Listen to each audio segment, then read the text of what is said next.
¿qué tal? Bienvenidos a otra transmisión de Sin Atributos, un podcast de la familia del proyecto de grado cero, dedicado a temas de teoría crítica, marxismo y todo lo que englobe la palabra de crítica, ¿no? Hasta cierto punto. En esta ocasión, gracias al apoyo de Siglo XXI, vamos a comentar la obra que se llama El concepto de naturaleza en Marx, pero antes habría que hacer referencia a la canción que escuchamos, es de The Police, Don't Stand So Close to Me, y que vamos a aprovechar para reflexionar en estos 40-50 minutos para comentar el libro, que Siglo XXI España, hay que comentarlo porque esta edición que ustedes están viendo aquí, con Marx y la cara rojita, con los cuadros rojos, se publicó en España. En Siglo XXI México, la versión que tenemos es justamente esa, que es reedición de una más viejita que era esta, ¿no? Hay ciertas ventajas en la edición, pero bueno, el libro es de Alfred Schmidt, y para comentar esta ocasión nos encontramos con un especialista en estos temas, que es Armando González. Armando, ¿cómo estás? Bien, bueno, no tan especialista, pero aventurero siempre, al fin y al cabo, ¿no? Bueno, entonces, para poder entrar al tema del concepto de naturaleza en Marx, valdría bien contextualizar, antes que el libro, pues quién fue Alfred Schmidt, ¿no? Y decir que no tenemos muchos datos biográficos de él, realmente son escasos. En México contamos con una que otra referencia, más bien en habla hispana, solo contamos con unas pocas referencias sobre lo que fue su vida y datos biográficos de él. Las mayores que nosotros encontramos, no sé si en el libro de la Escuela de Frankfurt, de Fondo de Cultura Económica, me parece. Sí, viene una. No sé si venga ahí. Yo no alcancé a leerlo, pero bueno, lo que sabemos de Alfred Schmidt es que nació el 19 de mayo de 1931. Fue un hijo de un mecánico. Estudió literatura clásica e inglesa en la Universidad de Goethe de Frankfurt del Meno y obtuvo una cátedra en filosofía justamente en la misma universidad. Y el libro que vamos a comentar fue su tesis de doctorado, que se escribió dentro del 57 al 60 bajo la tutela de Adorno y con ciertos comentarios, apoyos de Horkheimer, ¿no? De hecho, se va a ver manifiesto cuando uno lea el libro completo. Se va a dar cuenta que una de las notas o de los autores que más se repiten después de Marx es justamente Adorno y Horkheimer, ¿no?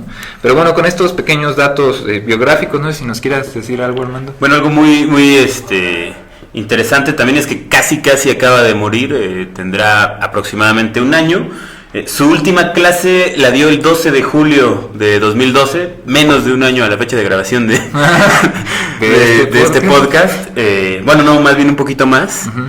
Pero bueno, hasta hace muy poco tiempo estuvo aquí con nosotros. En 1999 se reedita una versión francesa del concepto de naturaleza en Marx y aparece con un prólogo que se llama Por un materialismo ecológico, que de hecho se publica en la revista Dialéctica. Ya había dicho Armando el año, ustedes la encuentran en el número 28, invierno del 95 al 96. Es curioso que en esta reedición que se hace de la obra de Alfred Schmidt no venga este prólogo. No sabemos bien las causas, seguramente hubo, no sé, problemas de editorial o algo por el estilo, pero incluso los datos el comentario que incluso arroja un alumno de Alfred Schmidt radicado en México, que es el doctor Stefan Gandler, al cual aprovechamos para enviarle un saludo, que de hecho él realizó justamente a semanas de su muerte, que fue el 28 de agosto de 2012, realizó un homenaje a Alfred Schmidt, donde comentaba que el mismo Schmidt le comentaba, oye, es que, ¿por qué no habrán publicado el prólogo a la edición francesa, no? Él decía ese comentario. Bueno, y cabe la pena mencionar esto, porque ese texto, titulado Por un materialismo ecológico, se convirtió en una especie de texto de referencia en torno al debate, tan actual ya de la crisis ambiental, ¿no?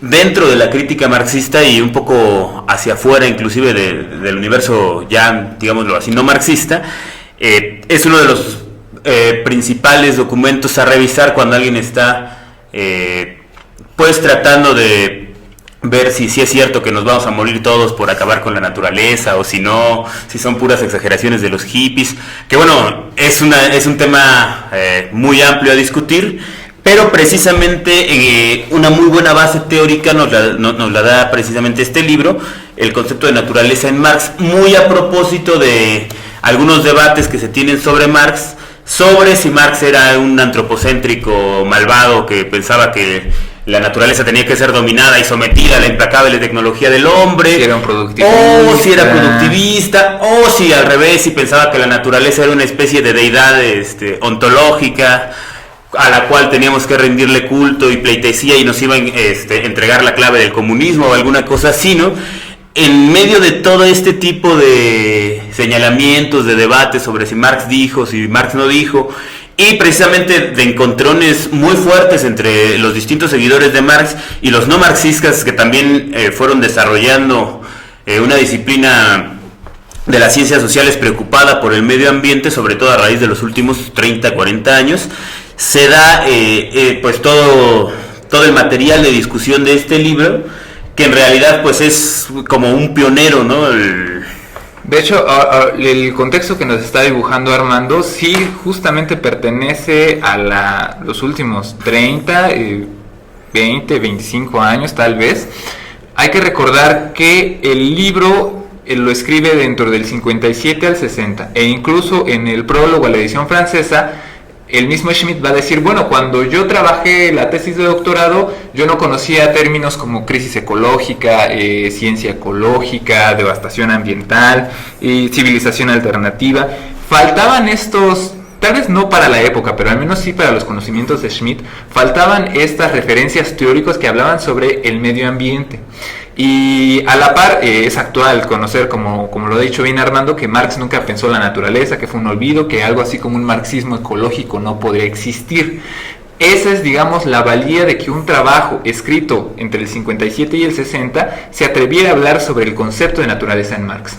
Ahora, ojo con esto, nosotros no nos vamos a encontrar en ese libro justamente un debate sobre el medio ambiente en términos modernos. ¿Qué significa eso? No vamos a encontrar referencias a la crisis ecológica, no vamos a encontrar referencias a la ecología como tal, la pensamos ahora, o incluso sobre propias que podríamos considerar como temas de medio ambiente, ¿no? Agua, cambio climático, o sea... Minería eso, actualmente. Exacto. Eso no está. Eso no está en el libro. Pero que sí es... aquí cabría hacernos una pregunta. Si eso no estaba debatiendo Schmitt, ¿qué estaba debatiendo Schmitt entonces en este libro? Nosotros vamos a encontrar varias directrices que nos van a servir para poder acercarnos a la obra y tener una cierta intención de lo que realmente quería hacer Alfred Schmitt. ¿Contra qué estaba peleando? Uno, sí, contra una posición que hablaba sobre una dialéctica de la naturaleza, un diamat staliniano.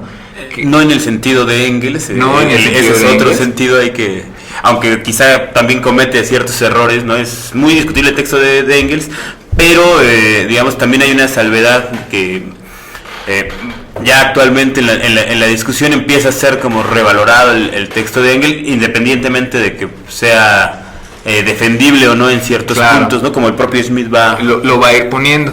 Esa es una línea de debate. La otra es justamente cuál es la especificidad o la característica del materialismo en Marx y en Engels justamente.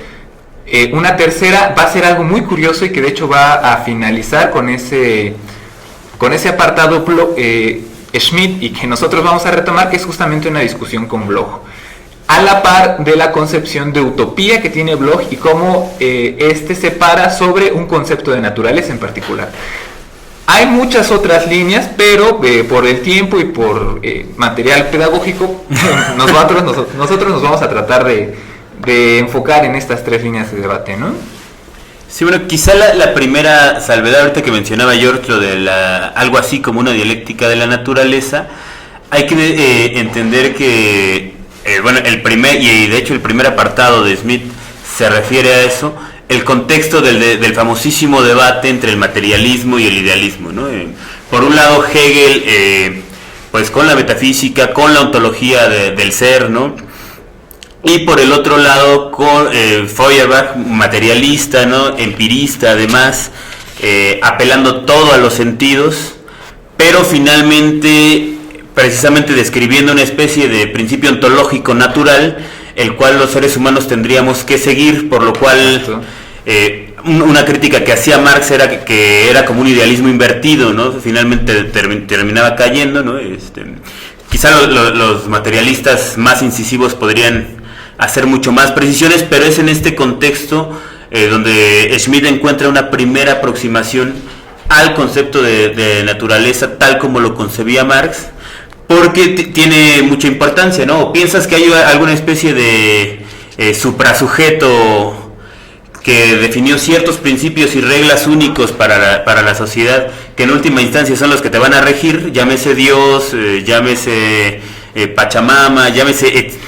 se puede llamar de muchísimas formas, podría llamarse camarada fulanito, etcétera, ¿no?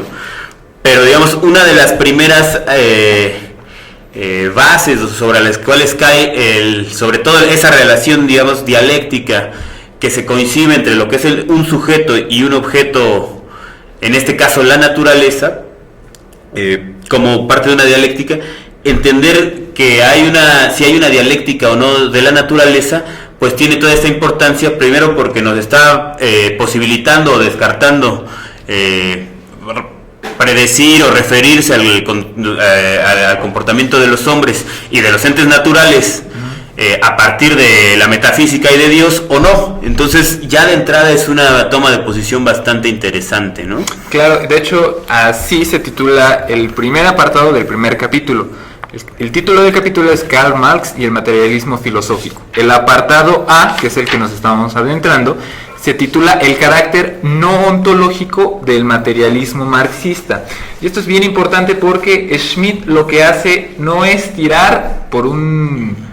Es decir, mucho se dice luego tirar al niño con el agua sucia, ¿no? Más bien al revés, tirar al agua sucia con el niño dentro. Porque Schmitt recalca mucho de que el materialismo de Marx lo diferencia, por un lado, del idealismo alemán, que se va a venir en ontología, en trascendentalismos, y por el otro, de un materialismo chato o vulgar, ¿no? O mecanicista. ¿Por qué es esto? Porque no elimina a la ontología dándole o prioridad o desechándola, y dos, tampoco asume una posición materialista por todo y sobre todo.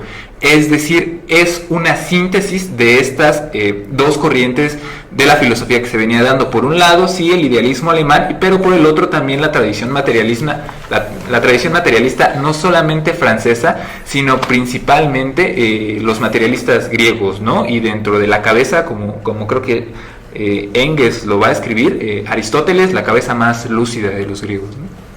Eso por un lado. Pero ahora, dada esta condición, aquí hay algo que es importante que se vaya anotando. Schmitt se cuida mucho de sintetizar o igualar la condición de un sujeto vivo corpóreo, es decir, el ser humano, a la condición del objeto natural. ¿Por qué esto? Porque se cuida mucho de hacer del sujeto o del materialismo no solamente diferenciarlo de una ontología, pero también diferenciarlo de una metafísica. Si el sujeto se hace idéntico, es decir, si el sujeto es igual al objeto, si el hombre es igual a la naturaleza, sí, eso por un lado es en un primer momento, pero ya no debe ser en un segundo momento. Es decir, cada cuerpo, cada ente, por así decirlo, tiene una especificidad dentro del desarrollo de la historia. Y esto es bien importante porque nos va a servir para poder entrar en polémica después con Schmitt. Sí, bueno, ya entrando un poquito más como a la segunda parte, es cuando viene, digamos, desde el punto de vista de la ciencia social actualmente y desde ese tiempo también, se da mucho la pregunta sobre la pertinencia de hacer leyes sobre el comportamiento de los sujetos o del conjunto de sujetos o de la sociedad o como se le quiera llamar, ¿no? Ya en este mundo donde han abundado terminologías, pero digamos una discusión muy constante es sobre la pertinencia de hacer leyes con tal rigurosidad como las de las leyes duras, así llamadas, las ciencias naturales, ¿no? Y en ese sentido la figura de Darwin es inevitablemente un referente para Marx, no necesariamente del darwinismo social, no estamos sugiriendo que Marx era un darwinista social, pero sin embargo el pensamiento de Darwin impacta mucho en Marx y hay una referencia también en el texto de Smith, adentrándose en lo que es el segundo punto, sobre precisamente la dialéctica de la naturaleza en Engels, ¿no? Bueno, recordemos que Darwin es el creador de la teoría de la selección natural, ¿no? De acuerdo a la cual, bueno, primero la naturaleza no sería un ente así como estático, creado de una sola vez y para siempre, sino que estaría en un constante diálogo consigo misma, y además las especies, en virtud de su entorno y de su sensoriedad, van modificándose para adaptarse al mismo, ¿no? A su entorno. Ahora, en medio de esto, una aseveración que hace Marx es que dice, ese mecanismo también ocurre para los sujetos sociales, ¿no? Y entonces ocurre en su tecnología, ocurre en sus formas de vestir, en su cultura, en sus formas de pensar, se van adaptando. Ojo, esto no quiere decir que solamente los seres más humanos más aptos sean los que sobrevivan o sean exitosos, ¿no? Sino que el conjunto de sujetos sociales van modificándose de acuerdo a sus condiciones de vida, ¿no? Sí, de hecho, el segundo apartado, que justamente trata sobre ciertas anotaciones de la dialéctica de la naturaleza, particularmente en Engels, se titula Críticas, lo que hace Schmitt con la relación con Darwin, y para hablar más en general, lo que hace Schmitt de Marx con la relación sobre las leyes de la naturaleza es en un primer momento diferenciarlas, es decir, las leyes sociales no están regidas por leyes naturales. ¿Qué significaría esto? Es decir, ¿qué significaría que las leyes naturales gobernaran la dinámica social? Schmitt toma postura, y él lo va a marcar, sí, con Sartre, con Lukács, en el argumento de que si las leyes naturales se implantaran, o de las leyes naturales se explicaran las leyes sociales, esto significaría un determinismo en las leyes sociales. ¿Qué significa esto? Pues así como hay una teoría y un proceso biológico que se puede determinar, en la sociedad pasaría lo mismo. Incluso Sartre, en la Crítica de la razón dialéctica, él va a escribir que si las leyes naturales se aplicaran a las leyes sociales, el sujeto se extinguiría, y con esto también la historia. Esto es bien importante porque lo que dice Schmitt es lo siguiente: el trabajo que intenta hacer Engels en la dialéctica de la naturaleza justamente termina con una dialéctica propia como la había pensado Marx, es decir, le arrebata la dialéctica a los sujetos y la dialéctica se convierte en una posición natural. Entonces, la relación entre sujetos es una imposición de la naturaleza, y si es una imposición de la naturaleza, por tanto, el sujeto no puede hacer nada. Sí, bueno, más concretamente, Schmitt dice que Engels recae en una metafísica dogmática, ¿no? Que en términos marxistas es prácticamente el peor insulto que te pueden decir. Para decirlo rápido, en cristiano, si los seres humanos están sometidos a la naturaleza, eso significa que no pueden cambiar sus relaciones sociales.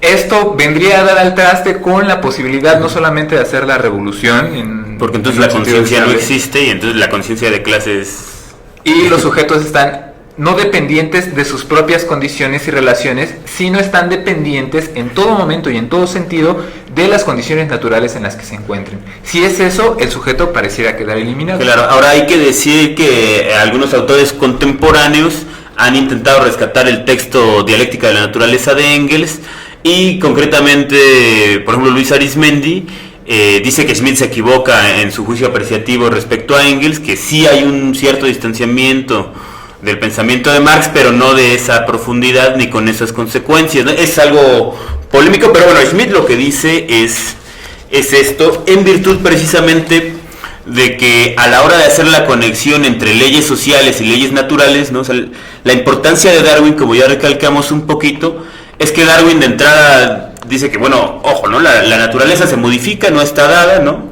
En ese sentido no hay un principio ontológico de la naturaleza, lo cual es muy materialista, porque dice, no solamente el sujeto no tiene un principio ontológico, ni está dado de una vez para siempre, ni se le han dictado reglas preconcebidas que él tenga que seguir y abrazar cual siervo en el rebaño, sino que además ni siquiera lo que considerábamos naturaleza, algo como estático, que está ahí para ser disfrutado, bonito, con leyes además muy, en términos de sus tiempos y metabolismos muy, ¿cómo se dice? Se me fue.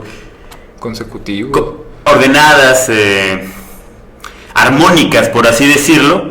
Bueno, pues resulta que ni siquiera la naturaleza, o lo que nosotros conocemos como naturaleza, que ya es un concepto que Smith además va a discutir un poquito más adelante, pues tiene esos principios ontológicos dados, ¿no? Salvo...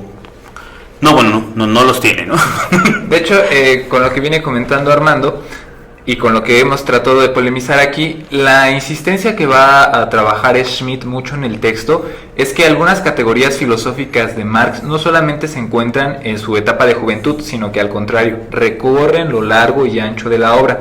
De hecho, es curioso anotarlo, y buen momento para decirlo, de los trabajos que se hacen en la época, Schmitt es de los pocos que realmente se va directamente a las fuentes directas sobre los textos de Marx.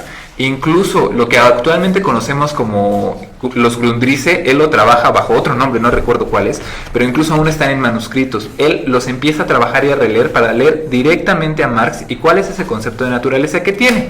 En ese sentido, se va a basar mucho principalmente en las tesis ad Feuerbach y la ideología alemana.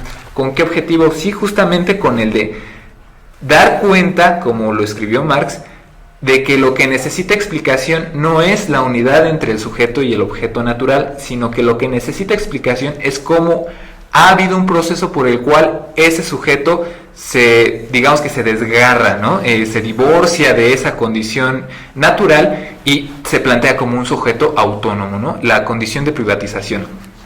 Ahora, ¿esto por qué es importante?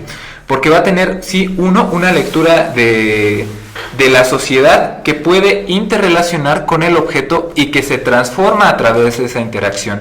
A esto Schmitt es lo que le va a llamar propiamente dialéctica. Por ejemplo, cuando habla sobre los sistemas armónicos, ¿no? Recoge mucho este pasaje de la ideología alemana de Marx, donde él menciona que, bueno, si Feuerbach se asomara a la ventana de su casa y viera un cerezo, diría, un árbol, ¿no? Qué bonito cerezo. Pero no se da cuenta de que ese cerezo ha sido traído por, no recuerdo la región, pero que gracias a la dinámica social y al comercio exterior, ese árbol ha sido plantado justamente ahí y por eso se encuentra fuera de su ventana. ¿Qué significa esto? Que la sociedad con su propia dinámica puede modificar, crear naturaleza. Y hasta cierto punto, ¿no? digamos, alterar las condiciones naturales en las cuales se encuentra, ¿no? Por eso el sujeto es un sujeto genérico, es decir, de capacidades generales. Esa también es una de las importancias que Schmitt recarga en las tesis ad Feuerbach, en la ideología alemana, y que va a decir, ojo, este tipo de categorías de organización social y alteración del objeto natural y en mutuo diálogo se transforman la una en la otra, va a permear a lo largo del libro del concepto de la naturaleza en Marx, ¿no? Sí, quizá digamos en términos un poco más simples, lo primero que nota Schmitt es que Marx no está concibiendo precisamente acá el hombre de este lado derecho, ¿no? Y allá la naturaleza de ese lado izquierdo como esa cosa virgen, intocable, que está ahí mientras el hombre no está y cuando está ya no está, sino precisamente está concibiendo a lo natural y al hombre dentro de la misma bolsa, o sea, son la misma cosa, en el sentido en que el hombre tendría una naturaleza, o sea, nuestras funciones fisiológicas son naturales, valga la expresión del término. Nuestra composición no es antinatural, ¿no? O sea, estamos hechos de átomos, de agua, etcétera. Y en ese sentido, precisamente lo que hay que ir viendo es cómo se llegó a una concepción, por valga la redundancia, conceptual, en la cual uno es uno como hombre, ¿no? Quizá enseñoreado ya en su posición de hombre, y la naturaleza está puesta como una otra cosa, además por lo general hostil o rejega para darte lo que quieres, ¿no? A la que hay que además por lo general someter o a veces rezarle para que te dé lo que quieras, ¿no? Pero ¿cómo es posible que se llegue a esa interacción, digamos, que se presenta desde el punto de vista del conocimiento humano hasta ese momento actual, y podemos decir que todavía mucha gente lo piensa así, como algo dicotómico, ¿no? Exacto. Y vamos tratando de avanzar paso a pasito. Va a ser el tercer capítulo al cual se va a dedicar, el segundo, tercero. Es El segundo capítulo, perdona a los podescuchas y videoescuchas, el segundo capítulo va a tratar justamente sobre las mediaciones que se llevan entre el sujeto y la naturaleza. Aquí es importante destacar lo que habíamos comentado hace poco. Schmitt trata así de diferenciar tácitamente cuál es la dinámica del sujeto y la dinámica del objeto. Esto es propio de las sociedades capitalistas. Incluso Marx trata de cuidarse en muchas ocasiones, y eso lo remarca Schmitt, de diferenciar entre sociedad y comunidad o tribu o gens de familias, ¿no? Sociedad es propiamente, según lo que nosotros podemos encontrar en este libro, es propiamente una dinámica capitalista, porque sociedades precapitalistas, la fuerza de trabajo, el sujeto, no era visto como algo adherente a una condición laboral, estaba implícito dentro de las condiciones naturales del trabajo.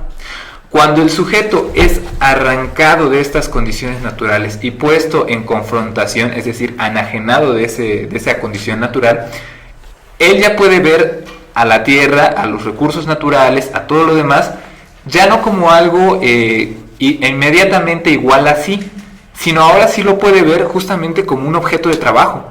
Entonces se considera y empieza a desarrollarse lo propiamente histórico. Uno, es lo propiamente histórico por un lado, y dos, las sociedades propiamente humanas.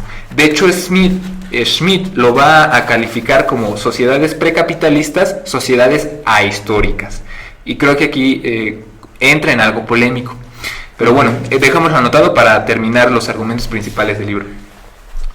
Entonces, lo que hace Schmitt cuando habla sobre las mediaciones del trabajo con los objetos naturales es justamente dar cuenta que por un lado está una lógica social propia y por el otro las leyes naturales a las cuales los sujetos tienen que entender para poder interactuar con ellas, y por eso se va a dedicar a las formas en las cuales el conocimiento se genera entre los sujetos.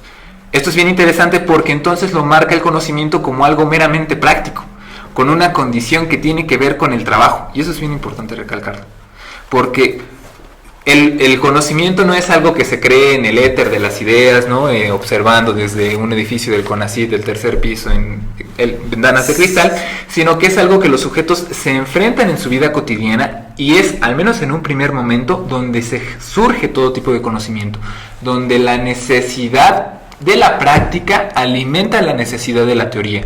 Por eso, según Schmitt, toda teoría del conocimiento, al menos en Marx, siempre va a ser praxis de la teoría, ¿no? Sí, es como algo que Marx va a estar recalcando desde las tesis de sobre Feuerbach, ¿no?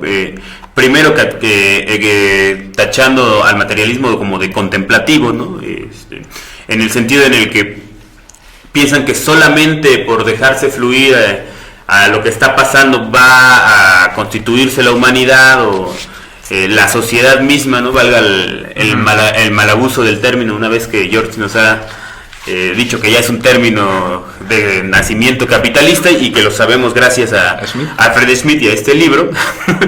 Pero además, digamos, la importancia también, sobre todo ya cuando dice en la tesis 11, ¿no? Marx, la famosísima tesis 11, ¿no? También malinterpretadísima, pero bueno, sobre la cuestión de que los filósofos nada más tratan de interpretar al mundo y lo que se trata es de transformarlo, ¿no? Una de las acepciones que tiene este dicho y que se aplicaría, por ejemplo, a los científicos actuales es sobre el principio de la observación y la modificación de la entidad observada por la observación, ¿no? Uh-huh. Es decir, científicamente tú no puedes establecer una verdad absoluta, ¿no? Como la única y la establecida, porque al momento de observar un fenómeno, tu observación lo tiende a modificarlo, y entonces como ya modificaste la cosa observada, pues ya no puedes hacer una ley, digámoslo así, porque no lo puedes tener quieto para ver qué es, ¿no? Y entonces eso es muy, muy bueno, digamos, y se puede relacionar con Marx y con Schmitt, porque entonces están hablando de hacer una nueva epistemología que tome en cuenta que las cosas son dinámicas, que no se quedan quietas para que tú las observes, y entonces, digamos, es una invitación de entrada como a empezar a rehacer todo el conocimiento del mundo a partir del concepto de praxis, que es precisamente esa unidad entre el pensamiento, la acción y la modificación del entorno, ¿no? De hecho, en el apartado de la teoría del conocimiento en Marx, Schmitt va a recalcar que si la necesidad está como fundamento de todo conocimiento, él hace lo menciona poco, no lo recalca mucho, pero él dice que Marx entonces estaría también pensando en términos de psicología. O sea, realmente en teorías de necesidades, Marx no está alejado de teorías como el psicoanálisis, y realmente lo que quiere rescatar este punto Alfred Schmitt, porque él va a hacer posteriormente unas críticas no solamente a Freud, sino también a Bloch, ¿no? Que ahí ya vamos a llegar en un momento más.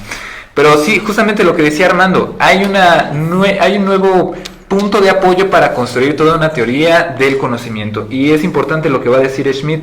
No anoté en la página, pero seguro está en el libro. Dice: la historia del saber fenoménico despliega la riqueza de contenido de las relaciones posibles entre sujeto y objeto. ¿Qué significa esto? A medida que uno avance con la práctica, que se enfrente a sus condiciones naturales y materiales, para hacerlo más general, va el sujeto entonces a comenzar a pensar, a reflexionar sobre cómo poder resolver sus necesidades inmediatas. Es ahí donde va a partir una teoría del conocimiento, como la va a poner Smith, ¿no? Sí, claro. Bueno, quizá ya entrando en el cuarto apartado, esperando que no nos falte mucho, o algunas cosas muy, muy importantes del apartado 3, es la utopía de la relación entre el hombre y naturaleza. Precisamente es en este apartado donde se avienta una pequeña discusión con Ernest Bloch, ¿no? Ernest Bloch es el que hace un libro muy bonito llamado El Principio Esperanza, ¿no? Que nos deja a los marxistas de hueso colorado casi llorando, así de, ¡ay, sí se puede!, ¿no? Es algo así como el libro de superación personal para los marxistas. No es cierto, yo creo que me van a colgar por eso, pero ahorita. Quizá para hacer un poco más polémica la cosa todavía, habría que citar aquí sí un pasaje que escribe Schmitt, que a su vez está citando a Marx en los manuscritos de París, ¿no? Hay que recordar todo este debate sobre si el Marx de los manuscritos era un Marx joven, romántico, medio hippie, que todavía pensaba o creía en Santa Claus o alguna cosa parecida, ¿no? Para ponerlo en términos más vulgares aquí, ¿no? Pero digamos, se habla mucho de esta separación entre el Marx joven, idealista y romántico, y el Marx maduro, científico del Capital, aunque Schmitt está en contra de esta separación tajante. Es muy importante, digamos, que aquí cita un pasaje de los manuscritos, que además son una polémica, son muy polémicos incluso hoy, porque hablan del comunismo como solución a todos los problemas de la relación entre el hombre y la naturaleza. Y bueno, ahí les va la cita, está en la página 150, y dice: el comunismo como supresión positiva de la propiedad privada, como autoalienación humana y por ende como apropiación real de la esencia humana por y para el hombre, en tanto retorno pleno que se produce conscientemente dentro de toda la riqueza del desarrollo hasta nuestros días, del hombre para sí y como hombre social, es decir, como hombre humano. Este comunismo es, como pleno naturalismo, igual a humanismo, y como pleno no humanismo, igual a naturalismo. La verdadera está en itálicas, solución del conflicto del hombre con la naturaleza y con el hombre, del conflicto entre existencia y presencia, entre objetivación y autoafirmación, entre libertad y necesidad, entre individuo y género. Es el enigma resuelto de la historia y se percibe a sí mismo como tal solución, ¿no? O sea, Marx está diciendo aquí que el meollo de todo el asunto, de todos los males capitalistas o de clase del hombre, está y puede encontrarse y puede resolverse a través de la relación con el hombre y la naturaleza, ¿no? Digamos, de aquí como tal la importancia para ver si las leyes naturales pueden o no ser aplicadas a la sociedad, etcétera, ¿no? De hecho, es algo que se nos pasó del apartado 2, que es necesario puntualizar. Uno de los grandes avances que va a tener Alfred Schmitt, pese a ciertos retrocesos que creo que ahorita vamos a ir comentando, es que coloca la dimensión de la naturaleza en Marx desde lo más profundo del materialismo de Marx. ¿Qué es eso? La relación de trabajo. Cuando él habla sobre una interacción orgánica, Alfred Schmitt, Marx, y recordando a Alfred Schmitt, cuando Marx habla justamente sobre la interacción entre sociedad y naturaleza como proceso cognoscitivo y el análisis de la mercancía como intercambio orgánico entre el hombre y la naturaleza, va justamente a poner un concepto que ya es más moderno, que es el concepto de metabolismo, y que va a ser sumamente importante porque va a dar pie para hablar no sobre un marxismo ecológico, como lo quiere ver James O'Connor, que tiene sus avances también, pero lo que denota la terminación marxismo ecológico es que al marxismo hay que ponerle algo de verde para que pueda ser realmente ecológico. Desde el planteamiento de Schmitt se abre por primera vez la posibilidad de erradicar la dimensión ecológico-natural en Marx, desde la concepción más importante en Marx, que es la materialista de la historia, que radica justamente en el trabajo y la interacción entre el sujeto y el objeto. Ahora, el párrafo que acaba de leer Armando, citado por Schmitt, va a ser un poco problemático, porque incluso después de ese apartado que leyó, Schmitt va a decir: pero afortunadamente Marx abandonó ciertos conceptos en su juventud, ¿no? Creció el muchacho y estudió filosofía y bueno, ¿no? Ya fue alguien estudió la teoría del valor, es lo que dice, ¿no? Sí, él fue lo que lo retornó al camino científico y lo alejó de la metafísica, ¿no? Que es la expresión común. Claro, sí, a mí se me pasó, no es tan grave la incisión entre Schmitt de, bueno, había un chamaco Marx y un maduro Marx, ¿no? Sí, porque además Schmitt hay que recalcarlo, no está de acuerdo con esa falta de continuidad. Por cierto, Schmitt, perdón por arrebatar la palabra, dice que abandonara términos como alienación, la traducción al español en siglo XXI es enajenación en muchos casos, o como en sí y para sí, que usaba mucho en su juventud y que después prácticamente no usa, no tanto porque ya no le convencieran o pensara que eran pura metafísica, sino porque veía la peligrosidad en el uso de algunos que hacían algunos de sus detractores, ¿no? O sea, no porque los conceptos propiamente en sí no sirvieran para nada, sino porque se les llegó a dar un uso totalmente distinto a como él los pensó, ¿no? Y en ese sentido él decidió abandonar los conceptos en favor de otros nuevos que pudieran estar menos envenenados, por así decirlo. Que habría que tomar cuentas con ese tipo de argumentación, porque el que se haya coloquializado algún término no significa que haya perdido su uso la idea que encierra esa palabra, ¿no?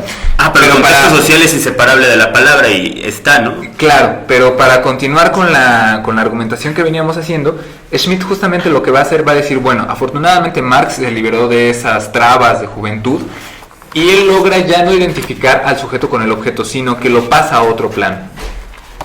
Esto es importante para entrar, uno, a la discusión con Bloch, y dos, para revalorizar la situación de la dialéctica de la naturaleza.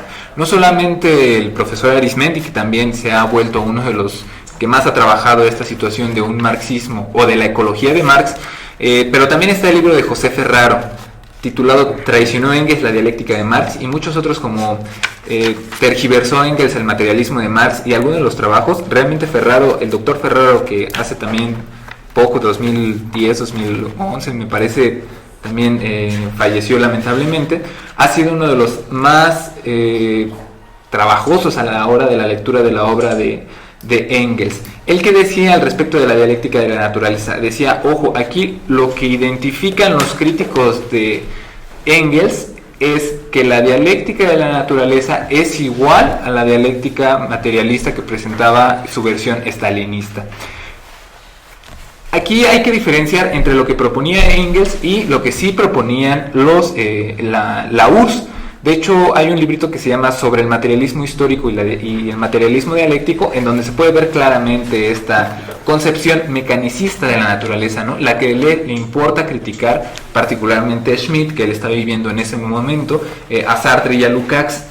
Estas no son compatibles, es decir, la de Engels, por un lado, no tiene nada que ver con la que trataron de hacer el stalinismo, y el stalinismo no tiene nada que ver con lo que propuso Engels. De hecho, muchas de estas argumentaciones bueno, incluso lo podemos ver a lo largo del texto de la obra de Schmitt, dice, es curioso que alguien que haya estado junto a Marx durante tantos años, hayan redactado tantos documentos juntos, hayan vivido tantas cosas, no solamente prácticas, sino teóricas en común, de repente, 15 años después de su muerte, como que Engels perdió la brújula, no supo para dónde caminar y trató de hacer algo que realmente fue copia y calca, no directamente de Hegel, sino de algo que ni siquiera Engels logró entender.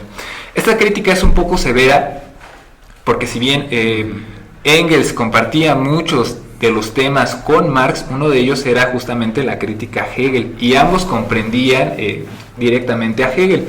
Ahora, parecía extraño decir que el libro de Dialéctica de la Naturaleza no tiene nada que ver con un materialismo marxiano, cuando el mismo Marx en distintas cartas recomienda y enfatiza la labor que está realizando Engels, no solamente al escribir el Anto Düring, sino también al escribir la Dialéctica de la Naturaleza.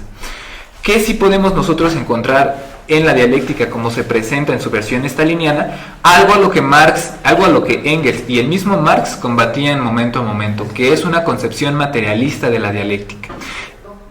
Es por eso que Schmitt, Coletti, que es justamente uno de los que va a prologar la edición italiana, así como muchos otros que trataron de criticar el estalinismo soviético, van a decir, bueno, es que la concepción de Engels que tiene Engels sobre la dialéctica es justamente mecánica. Si pasa A, necesariamente tiene que existir B, porque tenemos que llegar a C. La dialéctica en Engels y en Marx no se presenta así, no es así. Cuando Engels se está peleando por tratar de demostrar que hay una dialéctica en la naturaleza, no es como lo pone Schmitt, que hay un sujeto que domina y coordina las direcciones que toma la naturaleza. O sea, porque incluso esa es, como lo habíamos comentado, una de las críticas que se le hace. Las leyes naturales subordinan al sujeto y el sujeto queda imposibilitado para cambiar su destino. Engels no está pensando en eso, y tampoco Marx. Que ellos podrían estar pensando, nada más para anotarlo brevemente, que sí, Hegel, es evidente, extrajo las leyes de la dialéctica, pero no se las imaginó de ningún lado. Cuando en el libro de Filosofía de la Naturaleza, y como el texto que nosotros conocemos de Filosofía de lo Real, se dedica Hegel a trabajar sobre esta idea de que la idea primero deviene, se hace naturaleza, pero se enajena y se hace hombre, y se enajena y llega al saber absoluto, lo que realmente está haciendo Engels es decir, no, la naturaleza se constituye por otro ámbito, no es la causalidad, no es la dirección de causas la que rige el proceso dinámico de la naturaleza, sino que ahí impera el gobierno del azar. ¿Y contra qué está peleando Engels en ese momento? Sí, justamente contra una concepción mecanicista, o incluso querer ver a Dios en la naturaleza, ¿no? Que Dios realmente se ha manifestado en la naturaleza, y que lo que nosotros encontramos en las bellas creaciones de lo natural es la existencia del mismo Dios, ¿no? Lo que Engels está queriendo ver aquí es que no. Las leyes de la dialéctica, si las extrajo Hegel, las extrajo de algún lado, y de ese lado es justamente los movimientos naturales. Él se pone a hablar sobre la flor, sobre cómo las capas glaciares se comenzaron a formar, y no es casualidad que Dialéctica de la Naturaleza termine con el apartado de la transformación del mono al hombre, ¿no? Lo que está queriendo enfatizar Engels es que en la naturaleza no reina una casualidad, sino que reina un azar, y es de ahí de donde podemos extraer nosotros las categorías de la dialéctica. Y bueno, esto viene a colación, aunque parezca un rodeo, precisamente para dejarnos un poco claro cuál sería la concepción de la utopía en Marx, ¿no? Uh-huh. Si nos dimos cuenta hace rato, el pasaje que suscitó una breve polémica, además, entre George y yo, sugería algo así como que el comunismo era la solución a todos los males, ¿no? Es quizá una de las críticas más comunes, digamos, dentro de la gente que empieza a acercarse un poquito al marxismo, ¿sí? Que se les hace como muy, quizá imposible, algo así como un comunismo donde haya armonía entre la relación del hombre y la naturaleza, ¿no? Y tiene que ver precisamente en cómo concibe Marx las utopías, ¿no? De entrada ya nos están anticipando, George, que no es algo así como una utopía de que allá está el reino de los cielos, o vamos a llegar al Valhalla, o alguna cosa parecida metafísica. Esa no es de entrada la concepción de la utopía en Marx. No hay una visión de la perfección, de digamos, de la trascendencia de todos los problemas, de los males habidos y por haber en Marx, ¿no? Eso es, digamos, lo que nos puede aterrizar. Ya sabemos que eso no es lo que hay en Marx, y sin embargo Marx, dice Schmitt, se vuelve así como el utopista por excelencia, ¿no?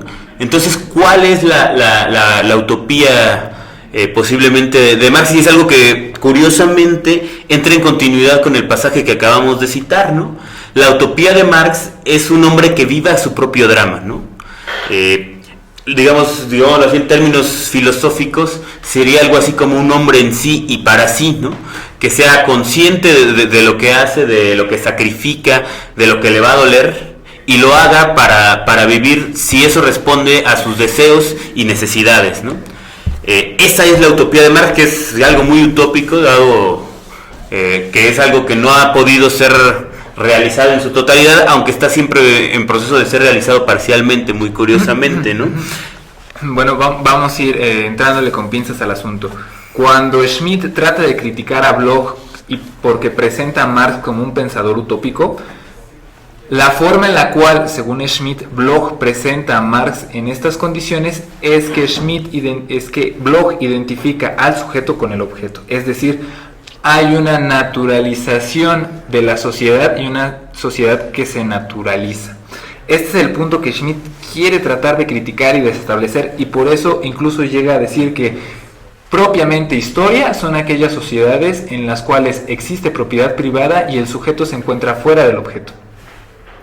Esto incluso va a ser retocado por Schmitt años después, no solamente en el prólogo de la edición italiana, sino también a la francesa. Va a decir, bueno, ahí tal vez me aventaré un poquito, pero lo dejo ahí porque es un proceso que todavía hay que refinar, el decir que el sujeto no es igual a la naturaleza. Y eso es claro y eso es evidente para cualquiera. Sí, somos naturaleza, pero en otra dimensión. Este es un punto que Schmitt no alcanza a ver y por eso se va tan fuerte con el principio de esperanza de Bloch cuando dice, si nosotros ya hemos criticado que el sujeto no es igual a un objeto, la teoría de la esperanza de Bloch, de la utopía de Bloch, se viene para abajo, no se sostiene sobre sus pies. Y de hecho, en el apartado cuarto, que es la utopía y la relación del hombre, a Bloch lo recorre a lo largo de todo el libro, pero directamente le dedica las últimas páginas. Esto es curioso que lo marque así. ¿Cómo habrá entendido la utopía Schmitt? A mí me parece un poco complicado porque incluso él lo marca. Algo que actualmente ahora a nosotros nos parece algo bastante coloquial, pensar en Marx como un pensador utópico, a Schmitt incluso se le hace raro. Él empieza a la parte cuarta diciendo, no hay nada más extraño que presentarle una utopía desde Marx, cuando el mismo Marx fue a quien atacó a los utopistas franceses, ¿no? Entonces, hablar de un Marx hay que decir utópico, que él mismo acota que es y sin embargo es el gran utópico de todo el siglo XIX y contando, ¿no? Pero justamente cómo lo trata de recoger, eso es lo importante. Yo creo que tirar así a la borda a Bloch es un poco complicado, porque en Bloch realmente nosotros lo que encontramos es una dimensión de la interpretación que tiene del trabajo. Cuando Schmitt está atacando la teoría de Bloch es justamente porque en el tomo 1 del Principio de Esperanza están unos comentarios a las tesis ad Feuerbach que son radicalmente distintas a las que presenta Schmitt. Sin embargo, hay un punto que los une, el cual es la concepción del trabajo. Esta idea de que el trabajo es una proyección del ser humano para conseguir un objeto que pueda satisfacer sus necesidades, y es cuando viene la cita, ¿no? Ni la mejor abeja podría imaginarse el panal antes construido, ¿no? Lo que sí puede hacer un ser humano. Cuando nosotros interactuamos con un objeto natural, no estamos viendo lo que vamos a obtener, es decir, si vemos un árbol, no nos podemos imaginar que de ese árbol puede haber una guitarra o una silla o mesas o qué sé yo, ¿no? Las potencialidades que el sujeto puede despertar a través del objeto, es decir, algo que pareciera inerte, es ahí por donde se va colando la dimensión de la utopía, ¿no? Bueno, en ese punto, digamos, George es experto en Ernst Bloch, ¿no? Desgraciadamente yo no lo he leído, entonces no puedo, digamos, como discutir, ¿no? A mí, de hecho, este apartado me pareció un poco nebuloso en la medida en que está criticando a Bloch, ¿no?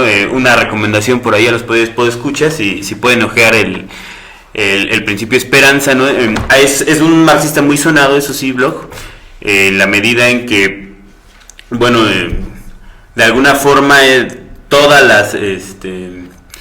las concepciones sobre la posibilidad de no sé qué más nos puedas decir. Es que de hecho cuando Schmitt quiere tratar de criticar a Bloch es curioso que se refiera a Benjamin. De hecho las tesis que él va a referir para contrapuntear los puntos nodales de Bloch es las tesis de la historia de Benjamin. Y es curioso porque muchos se habla de esta mirada que pueden llegar a tener los autores, ¿no? Mientras Benjamin mira hacia el pasado, Bloch mira hacia el futuro. Y lo que realmente quiere criticar, de las cosas que quiere criticar Schmitt a Bloch es que mirar al futuro es mirar hacia ningún sitio. En un futuro no podemos encontrar ni historia ni condiciones naturales. Lo que tenemos que recuperar es la carga del pasado que viene para reclamarnos esa esencia del presente. Es en ese sentido donde recupera no solamente a Benjamin, no solamente ese punto de Benjamin, sino también otro que es muy discutido, y con esto iremos cerrando ya, porque ya llevamos como una hora aturdiéndolos, los puntos de Alfred Schmitt.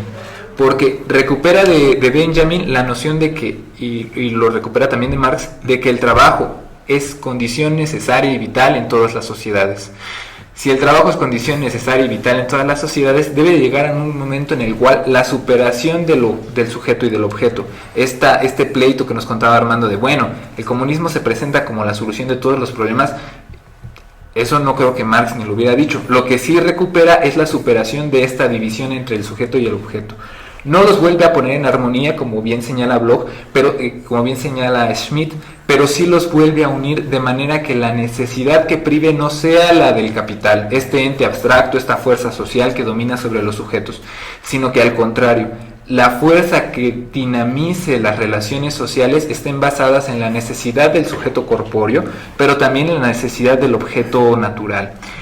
Esta sería el fundamento de una sociedad comunista, y es por eso tan importante la relación que Marx puede llegar a tener con la naturaleza, y por lo cual quiere criticar a Bloch, porque el principio esperanza vuelve a identificar al sujeto y al objeto en un mismo plano.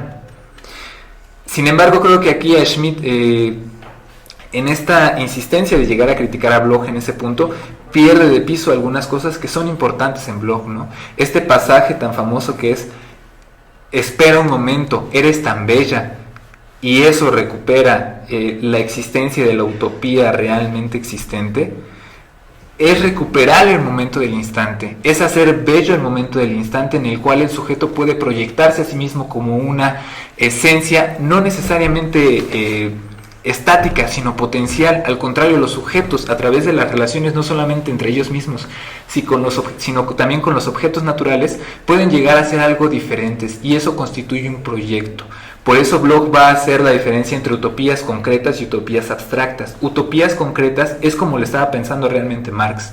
Es decir, sí, son castillos en el aire, pero que podemos habitar porque tenemos condiciones materiales para poder realizar esos castillos. Creo que la idea de Schmitt al tratar de arrastrar así a Bloch es un poco... hay que tomarla con cuidado. Sí, son dos grandes pensadores, ¿no? En esa cuestión del pasado hay que también, pues la discusión se ha vuelto enorme, ¿no? Si se debe mirar hacia el futuro, si no, porque pues literalmente el futuro no existe, ¿no? Entonces, ¿cuál es la relación del pasado, el futuro y el presente? Tienen mucho que ver precisamente con lo que es la concepción de lo posible, ¿no? ¿Qué tanto es posible algo, ¿no? O sea, sabemos que muchas cosas son posibles, pero que a lo mejor son muy poco probables, ¿no? Y en eso, entre todos esos puntos de la escala, pues hay una infinidad de cosas que nos podrían parecer imposibles, siendo totalmente cotidianas, ¿no? Hasta hace muy poco, por ejemplo, se consideraba imposible, no sé, volar, etcétera. Pero sin embargo hay como cierta, la capacidad de imaginación del hombre sí tiene esa cualidad de poder proyectar en la realidad lo que se está imaginando, ¿no? Y en ese sentido tiene cabida un poco hablar del futuro, en la medida en que estás proyectando algo que solamente pudiste haber conocido antes, por lo tanto estás proyectando pasado, pero digamos en una forma de ordenamiento tal que no ha sido, ¿no? Entonces estás proyectando algo que será, y es algo así, pero digamos establecer un parámetro en donde te estás haciendo una especie de onanismo mental del tipo a qué le tiras cuando sueñas mexicano, o en dónde estás proyectando algo con posibilidades de existencia, por lo que además vale la pena luchar, es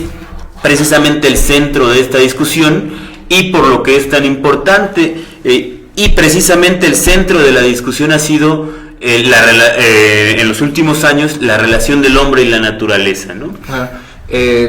Ahorita con lo que estaba comentando Armando, y ya ahora sí para concluir, cuando Schmitt habla que propiamente historia existe en sociedades que tengan el sujeto desgarrado del objeto natural, creo yo que le lleva a este tipo de complicaciones. Él mismo lo va a señalar, él va a decir que bueno, ahí tuve ciertos errores y los estoy tratando de corregir, y no solamente lo va a remarcar él, sino también Lucio Coletti. Tener la idea de que propiamente historia ocurre a partir de que las sociedades se escinden de sus condiciones materiales constituye un error, porque no permite ver que realmente la historia ha habido desde la aparición del hombre, y no solamente historia social, sino también historia natural, es decir, historia que ha formado las condiciones naturales que ahora tenemos y por las cuales podemos existir. En este sentido, cuando tratamos de hablar de los tiempos, hacerlo desde el panorama de Bloch, desde el panorama de Schmitt, genera este tipo de confusiones de decir, bueno, hay un tiempo pasado que está aquí, hay un tiempo presente que pareciera que es el inmediato actual, y hay un tiempo futuro que es el que le sigue después de este, ¿no? Y los tres interactúan de alguna manera que todavía no entendemos. Cuando la historia, el tiempo, se entiende como aquella relación que toca el trabajo, que es justamente la idea de Benjamin, de decir el Mesías puede pasar en todos los momentos, a cada segundo la revolución se puede hacer efectiva, porque nosotros tenemos que, uno, no olvidar nada que haya ocurrido en el pasado, y dos, revivirlo en el presente, estas tensiones dialécticas que solo se viven mientras el sujeto es consciente de su realidad. Es decir, nosotros experimentamos en cada momento que pasamos, que vivimos, que sentimos, nociones que han sido pasadas, pero que están abriendo constantemente puertas hacia el futuro. Entonces, la relación que nosotros podemos encontrar, si nos quitamos este pequeño error de Alfred Schmitt, son bastante interesantes, ¿no? Y bueno, pues se nos ha ido medio acabando el tiempo, no hemos querido hablar de todo lo que hemos querido hablar, como la dimensión de la naturaleza en Marx, la complicación del marxismo ecológico, etcétera, etcétera, etcétera, pero al menos son temas que se despliegan justamente de leer la obra del concepto de Alfred Schmitt, del concepto de naturaleza en Marx de Alfred Schmitt. Sí, bueno, no nada más, actualmente, digamos, con la inminente catástrofe ambiental, bueno, se vuelve súper interesante estar revisando que hace 60, 70 años, 100 años, 200 años, había gente previendo esto, ¿no? Había gente además discutiéndolo intensamente con bases científicas, ¿no?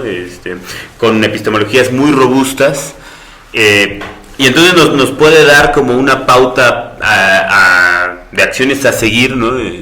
Para los que queremos, pues, tanto combatir el colapso ambiental, cómo, digamos, llevar una relación sana con nuestros cuerpos, con nuestros entornos verdes, todavía los poquitos que tenemos, ¿no?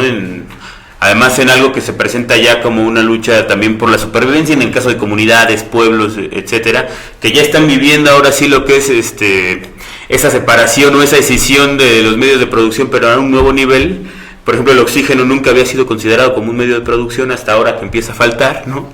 Y entonces sí nos llega, digamos, pues como la importancia a partir de la época actual de este libro que fue uno de los pioneros de hablar de cosas como la naturaleza, y máxime cuando, digamos, la corriente dominante del marxismo pues entendió la cuestión del progreso como un montón de tractores y un montón de máquinas.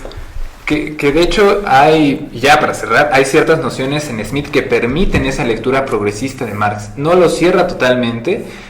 Es polémico la situación que presenta Alfred Schmitt en su libro del concepto de naturaleza en Marx. No es, desde el título es problemático. En Marx no hay el concepto de naturaleza. Eso es, no es, Marx nunca escribió naturaleza, ¿no? Uh-huh. Pero es importante y demuestra la vigencia porque es un trabajo realmente pionero. El mismo Adorno lo marca, no hay trabajos de estos en este momento. y sirve, ha sido sumamente influyente para la construcción de lo que podríamos llamar la ecología de Marx, ¿no? Pero pues ya para no cansarlos más a ustedes, y si Armando no tiene nada más que decir, no, pues la invitación justamente a leer el libro de Schmitt, que además está en una bonita presentación tanto en México como en España. Pues los invitamos y espero esto les haya gustado, les haya servido y les sea de su agrado. Cualquier duda, pues ya saben que no es con nosotros, sino con su profesor de confianza. O más concretamente con el libro. Con el libro. Porque... Pero bueno, pues muchas gracias por escucharnos y nos vemos la próxima ocasión. Les prometemos un episodio sobre ecología y marxismo. Hasta luego.